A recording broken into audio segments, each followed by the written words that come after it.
Hi STARE students! My name is Maya and I'm a reading tutor with STARE. Today I'm very excited to read a fun book with you all. We'll be reading Pinduli by Janelle Cannon. Let's get started. Pinduli.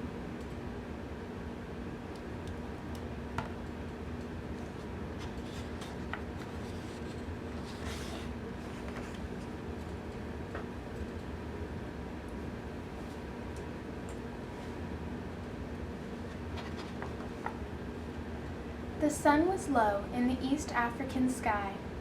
The animals had been sleeping all through the hot afternoon, and now they began to stir. Pinduli awoke before Mama Hyena, eager to explore. "Don't go far," Mama yawned. "We must hunt soon. There's been so little to eat lately that we'll need all night to find enough to fill our bellies." Pinduli promised to stay close and trotted away.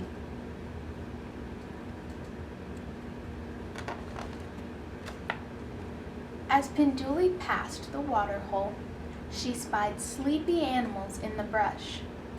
She sniffed the air, which was rich with exquisite and mysterious smells. But something was not so exquisite or mysterious. It was the smell of dog. Pinduli's sharp ears picked up the soft pounding of pads on the dirt. She spotted a pack of wild dogs at play on a faraway ridge, and then they saw her.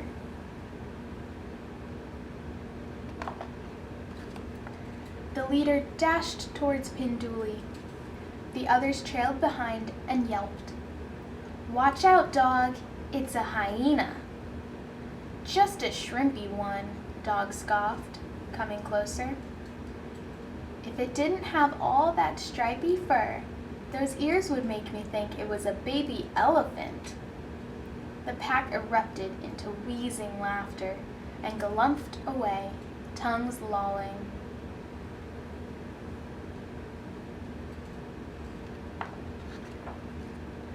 Pinduli had never given a thought to her ears. Were they really so big? She let them fall flat against her head. Plip, plop. "I can hardly hear now," Pinduli thought, but she kept her ears down.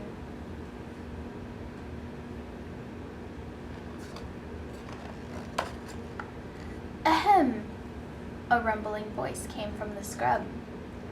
"Ahem!" Pinduli whirled around. A lion! The little hyena poofed her mane and suddenly looked twice her size. She was sure that she was mighty fierce, but Lion just calmly looked her up and down.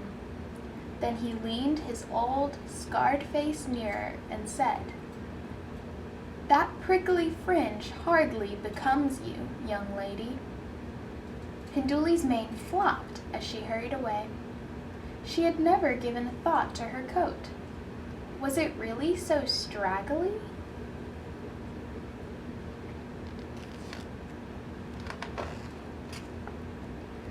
Pinduli circled back to the water hole, waded into the pool, and let the water soak into her fur. She figured that when the water ran off, her coat would lie flat. No more prickly fringe. Zebra and two friends strolled over, their brown eyes glinting at the sight of the soggy little hyena. Pinduli didn't like their amused looks.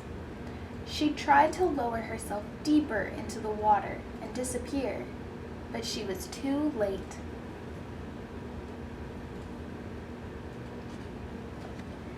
If you're going to do stripes, please, please, please work on your symmetry and clarity.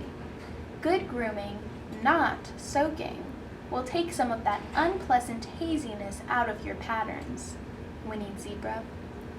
Then the three tossed their heads, dipped their lips into the water, and drank.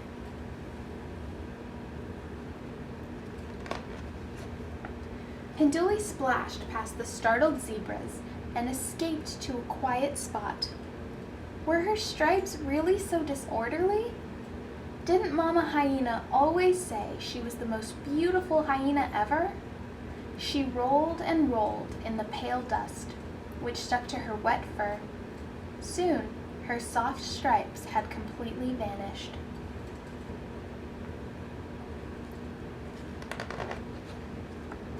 Ears pinned, coat flattened, and dusted to a pallid gray, Pinduli wanted nothing more than to get home, hoping no one would notice her. I'm really in trouble now, she worried. I've been gone a long time, and Mama gets awful cranky when she's hungry.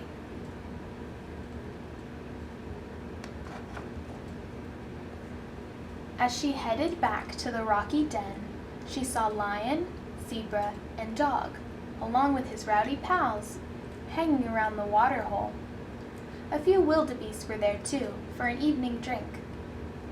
My, it's busy out here tonight, thought Pinduli, edging away from the others.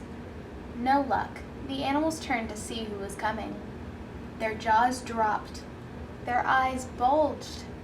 Pinduli looked around wildly. What did they see?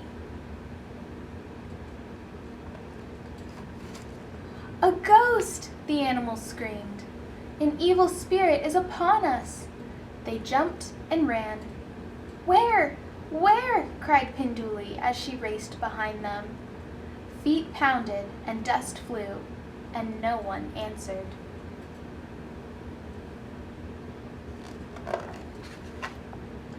The terrified crowd tore through thorny brush over craggy stone and, horrified, found themselves at a dead end in a small canyon. They screeched to a halt, huddling closely as they turned to face their worst fear.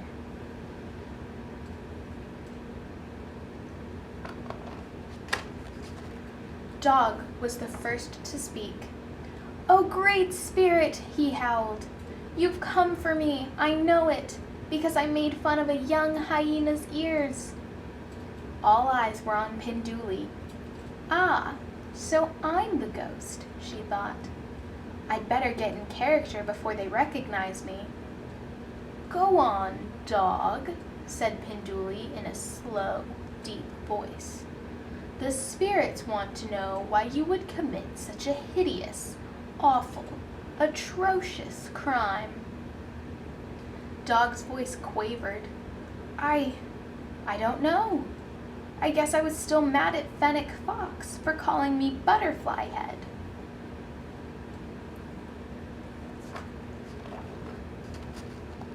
Lion joined in. "Please spare us your wrath.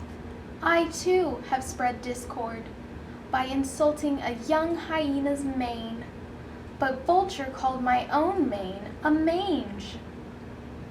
Pinduli nodded sagely.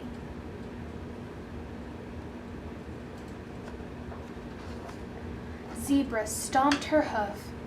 "Owl told me that my stripes were garish." A tear rolled down her long face. Everyone fell silent. Pinduli's mind whirled as she tried to think of what a ghostly spirit might say. Of course, spirits always give tasks and want offerings, she thought. Let's see. Okay, Mama will love this.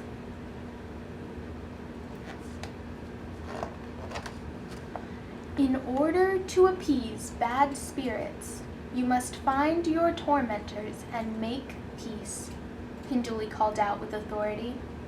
And always leave a bit of every meal as an offering. If you do this, I shall never return. She turned and glided away on her tiptoes, trying not to smile. Thank you, called the creatures. We will do as you say." Once out of sight, Pinduli raced home.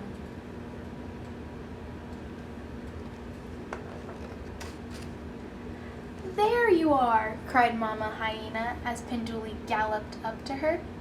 "You look awful." Pinduli was glad to be home again. It was worth getting in trouble. She didn't even mind the 5 baths it took to get the dirt out of her fur. In fact, it took all night to get Pinduli looking like a beautiful hyena again. "I was worried sick.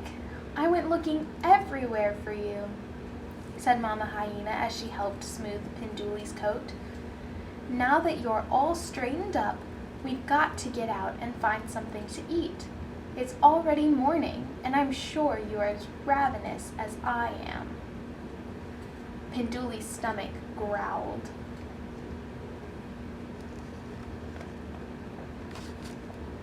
That very morning, Dog, Lion, and Zebra searched the wide savanna until they found Fennec Fox, Vulture, and Owl. "We have come here on the order of the Great Spirit," Dog announced. "We must find out why you were so rude to us." Fennec Fox spoke up. "I guess I was having a bad day. Serval Cat said I looked like a little fuzzy bat without wings." He nodded to Dog.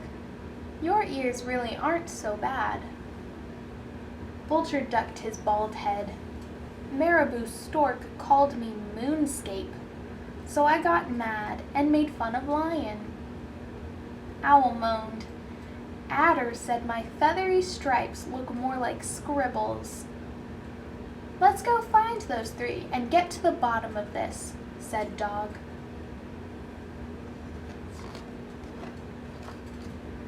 The oddball crowd went searching and found Serval, Marabou, and Adder. "We've come here on the order of the Great Spirit," they declared. "Uh-oh, I'm in trouble for laughing at Owl's stripes," hissed Adder. "Miss Zebra, do you remember when I said your stripes were dull?" mumbled Zebra. Marabou stepped forward on his stilt-like legs. "Lion told me that the glare of the sun on my head hurt his eyes." "Sorry," grumbled the big bald cat. Then Dog blurted, "Oh dear, Serval, please forgive me." Serval's amber eyes squinted at Dog. "You mean for the time you said that the wind might pick me up by my giant ears and blow me away?" he said. "Yep," Dog yipped. "Who am I to be talking about ears?" He pranced about, flopping his big ears like the wings of a butterfly. Serval burst out laughing, and everyone, including Dog, joined in. From that day on, things began to change for Pinduli and her mother. Instead of spending hours hungrily scrounging for meager meals, they found delicious treats everywhere. "Look, again! Eggs, fish, fruit! It's a miracle!" exclaimed Mama. As Pinduli tasted a sweet berry, she said, "The Great Spirit must be smiling upon us." Mama Hyena looked at her grinning daughter. "Wait a minute. Did you have something to do with this?" Laughing and feasting, Pinduli told the whole story. "You're not only the most beautiful hyena ever," said Mama. "You're the smartest hyena ever."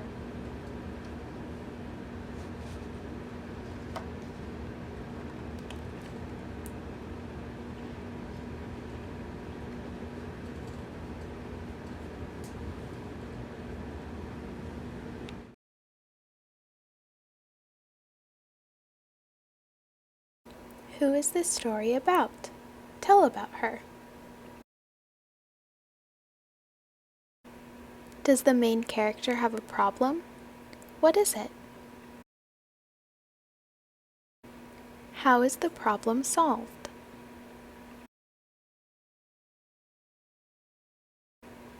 Do you like this story? Why or why not?